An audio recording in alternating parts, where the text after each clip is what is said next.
साथियों नमस्कार। साथियों आज हम अपने नए चैनल जिंदगी अफेयर्स इनसाइट्स पर अपना पहला वीडियो अपलोड कर रहे हैं और मैंने आपसे कहा था बहुत जल्द हम वीडियो लेकर के आएंगे और ये भी बताया था कि ये चैनल हम बना रहे हैं ज़िंदगी की बातें करने के लिए, लाइफ की फ़िलॉसफ़ीज़ की बातें करने के लिए, पर्सनैलिटी की बात करने के लिए, समाज की बात करने के लिए और ऐसी बातें करने के लिए जो दोस्तों में होती है, आपसदारी में होती है। उस तरह की बातें करने के लिए। और मैंने आपसे ये भी कहा था कि ये जो चैनल मैं बनाऊँगा, इस पे मैं बड़ा कैजुअल रहूँगा, कभी भी, कहीं भी, किसी वक़्त वीडियो बना दूँगा, बिना किसी एडिटिंग के, बिना किसी कुछ के। बिल्कुल हम इसमें ऐसे रहेंगे, बिना किसी पर्दे के। और इसमें हम चर्चाएँ किया करेंगे, जो भी हमारे बीच की चर्चाएँ होती हैं। सबसे पहले तो इसे 1000 प्लस इसके सब्सक्राइबर करा देना, जिससे कि मैं इस पे लाइव आ सकूँ। अभी लाइव नहीं आ पा रहा हूँ, तो मैं आपसे डायरेक्टली चैट भी कर सकता हूँ, बातचीत भी हम कर सकते हैं। आज हम जिस विषय पर चर्चा करने जा रहे हैं, वो विषय काफ़ी चर्चा में रहने वाला विषय है और काफ़ी ट्रेंडिंग है, जो है आईआईटी बाबा के ऊपर, अभय सिंह जी के ऊपर। पिछले लंबे समय से वो चर्चा में हैं, महाकुंभ में उनका एक वीडियो रिलीज़ हो गया था, उसके बाद से वो चर्चा में आए और उसके बाद कई पत्रकारों ने उनके इंटरव्यूज़ लिए। समाज को इस व्यक्ति में इंटरेस्ट इसलिए आया क्योंकि वो आईआईटी में पढ़ा हुआ था। आप समाज का वो देख रहे हैं, कितना मतलबी है समाज। यही अगर आईआईटी वाला विद्यार्थी ना होता, कि नॉर्मल होता है ऐसे ही, तो पता भी नहीं चलता कौन है, क्या नहीं है। समाज पहले एक डेज़िग्नेशन माँगता है कि यार कुछ लगा होना चाहिए नाम से पहले, आईआईटी, आईआईएम, आईपीएस, आईएएस, है ना? ऐसा कुछ, तो समाज आपकी बात सुनेगा, अन्यथा नहीं सुनेगा। और फिर ये समाज कहता है कि बड़े लोग बेकार होते हैं, उद्योगपति बेकार हैं, अफ़सर करप्ट हैं, ये आईआईटी, आईआईएम वाले तो पता नहीं क्या-क्या हैं। बहरहाल, तो उनको अपनी बात समाज तक पहुँचाने के लिए आईआईटी का टैग लगाना पड़ा, जानबूझ करके या बिना जानबूझ करके पता नहीं।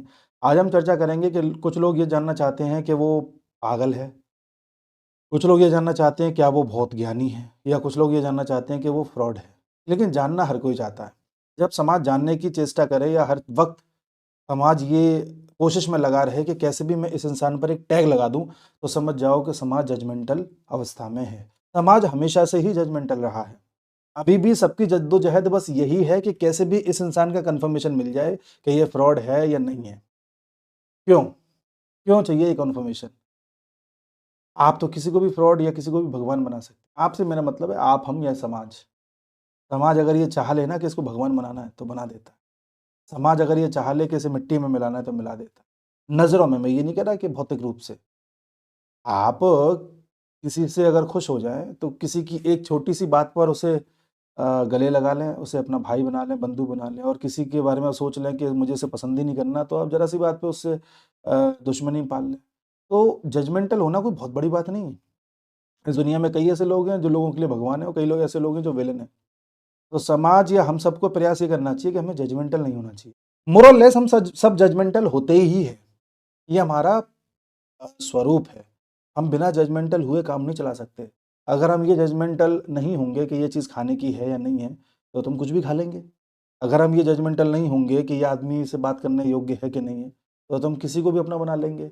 अगर हम ये जजमेंटल नहीं होंगे कि ये जगह सेफ है या नहीं, तो तुम कहीं भी चले जाएँगे। हो सकता है अपनी जान को जोखिम में डाल दें। तो जजमेंटल होना अच्छी बात है, लेकिन हमें किसी के पर्सनल थॉट्स को लेकर के जजमेंटल नहीं होना चाहिए। आप कह रहे होंगे कि बात तो समझ में नहीं आ रही। बात ये है कि कोई आदमी क्या सोचता है, कैसे अपने आप को कंडक्ट करता है, कैसे अपने आप को रखता है, क्या कह रहा है, क्या नहीं कह रहा है, ये उसका अपना विचार है। जब तक इससे कोई और प्रभावित नहीं हो रहा, तब तक किसी को मतलब नहीं होना चाहिए कि वो आदमी क्या कर रहा है, क्या नहीं कर रहा है। वो कोई भी आदमी कुछ अपने आप को बेहतर दिखाने के लिए कुछ भी कर सकता है।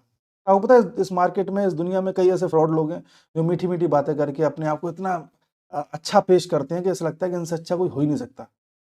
और अंदर-अंदर वो बहुत नालायक लोग होते हैं। सिर्फ़ अपनी दुकानें चलाने के लिए, सिर्फ़ अपना बिज़नेस करने के लिए अच्छे लोगों की छवि बना लेते हैं और बड़े स्वीट पर्सन बन के रहते हैं। शायद समाज को ऐसे लोग बड़े अच्छे लगते हैं। लेकिन कोई आदमी बस अपने आप को बस खुल कर के पेश कर दे रहा है, चाहे कैसा भी, अच्छा, बुरा कैसा भी, तो समाज उसको स्वीकार नहीं कर पा रहा। अब मैं आता हूँ आईआईटी बाबा पे। आईआईटी बाबा जब आईआईटी से पढ़ के आए, तो शायद उन्हें ये लगा, जितना मैंने अभी तक उनको जाना है बता रहा हूँ, तो शायद उनको ये लगा कि यार इस आईआईटी वगैरह से पढ़ने से कुछ नहीं होता, नौकरी करने से भी कुछ नहीं होता, विदेश में नौकरी करने से भी कुछ नहीं होता। कुछ ऐसा नहीं कर पा रहा हूँ मैं जिससे कि हमेशा खुशी मिलती रहे। तो शायद पढ़ते-पढ़ते उन्हें पता चला होगा कि वेदांत भी कुछ है, तो वो वेदांत के रास्ते पे चल चुके और उन्होंने कई ऐसी फिलॉसफीज़ पढ़ी हैं, ऐसा बताया है। तो उसमें से वेदांत भी एक है और कई उन्होंने गुरु बनाए हैं और हर किसी से सीख रहे हैं, हर किसी के थॉट को उन्होंने जो है प्रैक्टिस करने की कोशिश करी है, ऐसा उन्होंने बताया है। और वेदांत में उनकी काफ़ी रुचि रही है, कई किताबें उन्होंने पढ़ी हैं और उन्होंने तो ये भी शायद बताया था कि 2-3 किताबें उन्होंने लिखी भी हैं। उन किताबों के हमने फ़ोटो देखे थे, उनकी जो थ्योरी देखी थी, वो तो बड़ी ज़बरदस्त थी, समझ में नहीं आ रही थी आसानी से। कई लोगों को तो उनके इंटरव्यू समझ में नहीं आते कि बोल क्या रहे हैं और ये लोग ये जानना चाहते हैं कि ये आदमी फ्रॉड है या नहीं। कोई आदमी फ्रॉड है या नहीं, उसका निर्णय आप तब ले सकते हैं जब आप उसे कंप्लीटली समझने की अवस्था में हों और समझ रहे हों। तब आप कहिए कि ये फ्रॉड है या नहीं। फ्रॉड हर कोई है और काम का भी हर कोई है, डिपेंड करता है किसके लिए। तो फिर पढ़ते-पढ़ते सीन ये हुआ कि अब वो आजकल भविष्यवाणियाँ करने लगे हैं, कभी कह देते हैं इंडिया जीतेगी किसी सीरीज़ में, कभी बोलते हैं कोई जीतेगा और उनकी 2-3 भविष्यवाणियाँ गलत साबित हो गई हैं, तो लोग उनका मज़ाक उड़ा रहे हैं। इस वजह से किसी न्यूज़ रूम में बैठे थे तो उन्होंने थप्पड़ मार दिया था, शायद कुछ ऐसा चाय-वाय फैला दी थी उनके ऊपर, कुछ ऐसा इंसिडेंट हुआ था। फिर वो एक जगह पर शायद गांजा फूँकते हुए पाए गए थे या पता नहीं चिलम लगा रहे थे, क्या था, तो उनको पुलिस ने गिरफ्तार कर लिया था। तो लोग इस बात को लेकर के और जजमेंटल हो गए। तो देखो भाई, गांजा-वांजा फूँकना तो गलत है, लेकिन इस देश में कई ऐसे स्टूडेंट हैं जो इस चीज़ को डेली करते हैं, इल्लीगली लेकर के आते हैं। अगर पुलिस चाहे तो स्कूल कॉलेजेस में वो रेड मारे, चेकिंग करे, तो वो पाएगी कि कॉलेज के कई सारे स्टूडेंट्स हैं जो ये काम कर रहे हैं। हैरानी की बात ये है कि यही स्टूडेंट चाहते हैं कि इस बाबा के बारे में जान पाएँ कि फ्रॉड है या नहीं। दूसरा, कई ऐसे लोग हैं जो गुस्से में आकर के किसी को बक देते हैं, मार देते हैं, कर देते हैं और मान लो नहीं भी मारते हैं, गुस्से में उस गुस्से को अंदर रख लेते हैं। तो अगर मैं इस दृष्टिकोण से देखूँ कि उन्होंने थप्पड़ मार के अच्छा किया, बुरा किया, तो 2 इसकी बात निकल के आती है कि उन्होंने अपने गुस्से को एक बच्चे की तरह ऑन द स्पॉट ज़ाहिर कर दिया। जैसे बच्चा गुस्सा नहीं हो जाता, तो वो नहीं देखता कैमरा है, क्या है, क्या नहीं, वो गुस्सा निकालता है। और दूसरा ये होता है कि भाई ये आदमी देखो कितना हिंसक है। तो इस पर मैं कहना ये चाहूँगा, ये मेरी पर्सनल राय है कि हिंसक तो वो भी व्यक्ति है जिसके दिमाग में हिंसा आ रही है। अगर फ़िलॉसफ़ी के हिसाब से देखें, गांधी जी भी यही कहते हैं कि हिंसा का मतलब ये नहीं होता कि किसी गाल पे मार दो आप। हिंसा का मतलब अगर आपके दिमाग में भी हिंसा आ रही है, तो भी आप हिंसक हैं। तो अगर आप वास्तव में ही उनको फ्रॉड है या नहीं ये जानना चाहते हैं तो क्या आप भी ऐसे हैं? हम सब ऐसे होते हैं जिसके दिमाग में ये आता है कि यार इसको छोड़ेंगे नहीं, मार देंगे, काट देंगे या थप्पड़ मारने का ख़्याल आता है या उल्टा-सीधा बकने का ख़्याल आता है, लेकिन हम चुप पड़ जाते हैं। तो जब आप सोच रहे हैं कि हम उसको मारेंगे और आप नहीं मार रहे और वो आदमी सोच भी नहीं रहा, ऑन द स्पॉट उसने मार दिया, तो अगर हम बिल्कुल सटल लेवल पर जाकर के देखें, तो हम पाएँगे वो आदमी ज़्यादा इनोसेंट। एक बच्चा किसी को मार देता है, 2 साल का, 4 साल का, 5 साल का बच्चा मार देता है, तो हम उसको गुनाह नहीं मानते, उसका इनोसेंस मानते हैं। तो जो लोग ज़्यादा अध्ययन करते हैं, ज़्यादा डीप स्टडी में चले जाते हैं या ज़्यादा प्रैक्टिसेस में चले जाते हैं, वो इनोसेंट हो जाते हैं और उसमें वो कुछ भी करते हैं और कुछ भी बकते हैं। ऐसा देखा गया है। तो उस दृष्टिकोण से तो पता नहीं कहा नहीं जा सकता। और दूसरी बात ये है कि अध्ययन जब कोई आदमी इतना ज़्यादा करता है, वेदांत का क्या है, वेद के बाद जो उपनिषद आए, उन उपनिषद को वेदांत कहा गया, क्योंकि वेदों के अंत के बाद आए।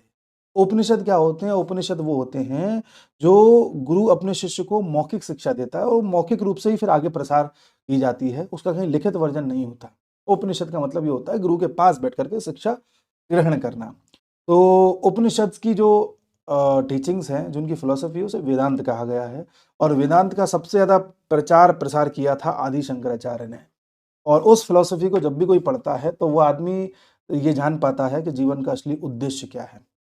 इसी को जब वो पढ़ रहे थे, तो शायद उनको कुछ ऐसा हुआ होगा कि वो इस तरह के हो गए। क्योंकि इस फिलॉसफी में एक चीज़ ये है कि मैंने भी चूँकि इस तरह के माहौल में मैं रहा हूँ और काफ़ी ज़्यादा मुझे इस चीज़ का ये है कि किस तरह से आपको महसूस होता है। तो इसमें क्या है कि आदमी हर चीज़ में ना नीति-नीति करने लग जाता है। अरे यार इसमें भी ईश्वर नहीं है, इसमें भी ईश्वर नहीं है, पेन में भी ईश्वर नहीं है।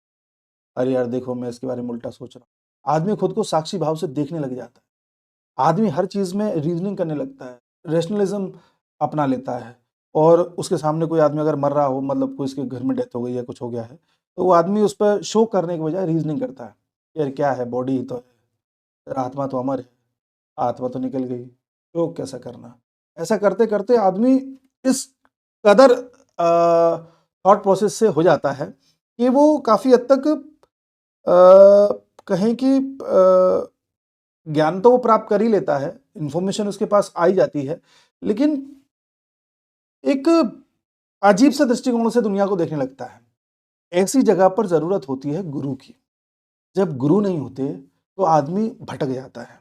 या आप मल्टीपल गुरुज़ को चेंज कर देते हो तो आपको समझ में ये नहीं आता कि कहाँ से स्टार्ट करूँ, कहाँ जाऊँ। जैसे हम संगीत सीखते हैं तो संगीत सीखने आप बिल्कुल नए-नए जाइएगा, आपने कभी उससे पहले संगीत नहीं सीखा, तो गुरुजी आपसे कहेंगे फॉर एग्ज़ाम्पल कि भाई संगीत सीखने में 5 साल लगेंगे। और आपने कहीं और संगीत सीख रखा था और उसके बाद संगीत सीखने जाते हैं किसी दूसरे गुरु के पास और आपने कहा कि मैं 5 साल सीख चुका हूँ। तो वो जो नए वाले गुरुजी होंगे वो कहेंगे कि अब आपको 10 साल लगेंगे, क्योंकि 5 साल लगेंगे वो पुराना भुलाने में। ऐसे ही होता है वेदांत में या फ़िलॉसफ़ी में, जब आप कोई एक फ़िलॉसफ़ी पकड़ के आगे चल रहे होते हैं तो उसी को चलते चलिए। अगर आप वो छोड़ के दूसरी पकड़ रहे हैं, तो आप पहली की वजह से ऐसे कन्फ्यूज़ हो जाएँगे कि आपको ये समझ में नहीं आएगा कि मैं अब चीज़ को कैसे हैंडल करूँ। और करते-करते कब आप ईगो को छोड़ रहे थे और ईगो छोड़ते ईगो कब आप पर हावी हो जाएगा, आपको पता ही नहीं चलेगा। वेदांत यही सिखा रहा है कि ईगो छोड़ दो, ये भी भूल जाओ कि आप भी हो, आप सेल्फ को भूल जाओ।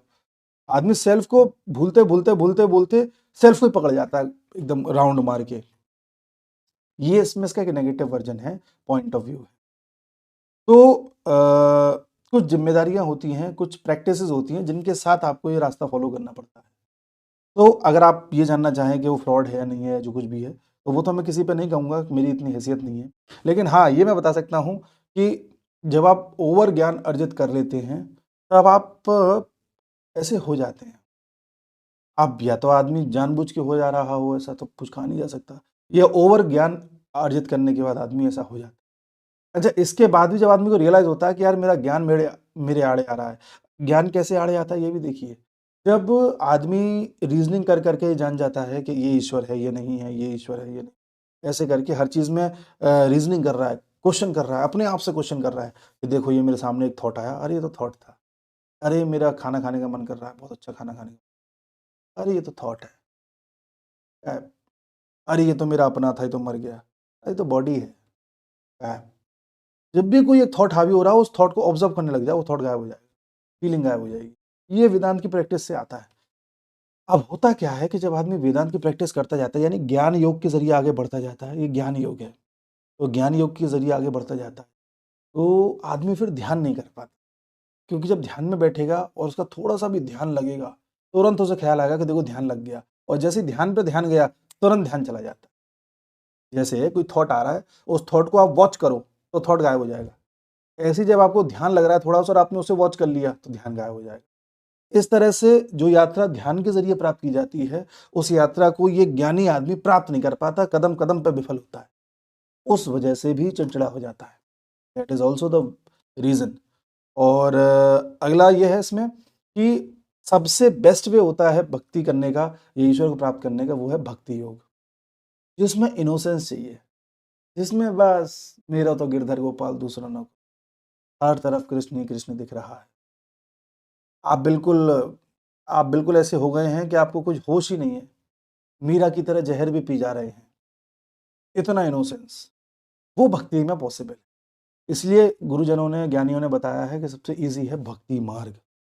भक्ति मार्ग से ईज़ी कुछ नहीं है। लेकिन भक्ति उस इंसान को ही सूट करती है जो जिसने कभी ज्ञान ना किया हो। ज्ञान वाला फिर वहाँ भी फँसेगा। ज्ञान वाला जब भक्ति कर रहा होगा तो पता क्या सोचेगा कि अरे! मैं तो राम की भक्ति कर रहा हूँ। राम क्या है? राम तो एक कल्पना है। राम तो एक बॉडी है जिसको मैं कल्पना कर रहा हूँ। वैसे तो राम जो है निराकार है। मैं आकार में क्यों कर रहा हूँ? उसे लगेगा कि खुद को ही धोखा दे रहा है। भक्ति में आप क्या करते हैं? भक्ति मान लो मुझे भक्ति करनी है इस पेन की, मैं पेन की भक्ति कर सकता हूँ। अरे ये पेन ही सब कुछ है, गंदा नहीं होना चाहिए। कुछ लोग होते हैं ना, गाड़ी गंदी नहीं हो जाए, कोई सामान गंदा नहीं हो जाए, बड़े दिन भर लगे रहते हैं उसे साफ करने में। तो मैं मतलब पेन मेरे लिए सब कुछ। आहा! नहीं, नहीं, नहीं। तो ये भी भक्ति है। अब ज्ञानी आदमी क्या करेगा जब पेन से भक्ति कर रहा होगा ना, जब साफ, अरे! क्या मैं इस निर्जीव चीज़ पे दम लगा रहा हूँ। ये भी तो कन्फाइंड है, वो तो निराकार है, हर जगह फैला है।